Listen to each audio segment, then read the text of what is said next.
Dik arkadaşlar,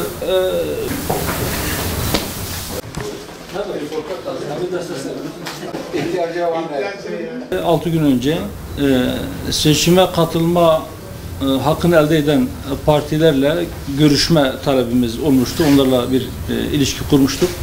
Bunlardan birkaçıyla da görüştük. Bugün de seçime katılmayacak olan ama siyasi parti olarak çalışmalarına devam eden 4 siyasi parti ve bir de siyasi hareketle onlarla seçim temalı görüşmelerimiz oldu ve ittifaklarla ilgili verimli bir görüşme oldu.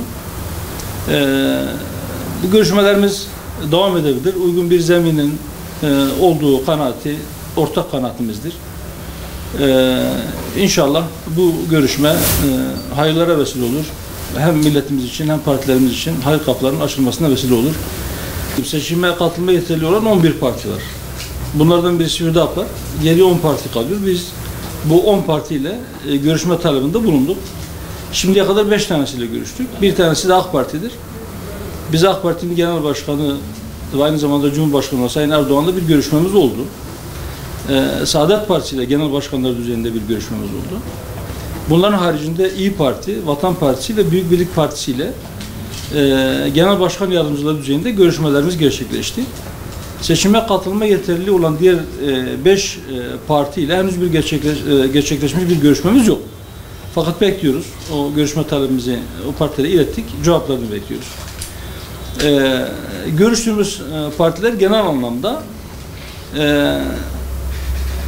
özellikle Cumhurbaşkanı adayı çıkarmış olan partiler Cumhurbaşkanlığı seçiminde özellikle destek talebinde bulundular. İttifak gerçekleştirmeyi sonuç verecek düzeyde hiçbir partiyle bir mutabakatımız olmadı. Bu kadarını söyleyeyim. Şöyle söyleyeyim ben, biz bugün ilk görüşmemizi Hüdapar'la yaptığımıza göre demek ki Hüdapar'ı kendimize çok yakın görüyoruz. Cuma günü de HDP ile görüşeceğiz. O arkadaşları da kendimize yakın görüyoruz. Amacımızı belirttik. İnşallah Sayın Başkan dediği gibi bu görüşmelerin hepsi hayırlara vesile olur.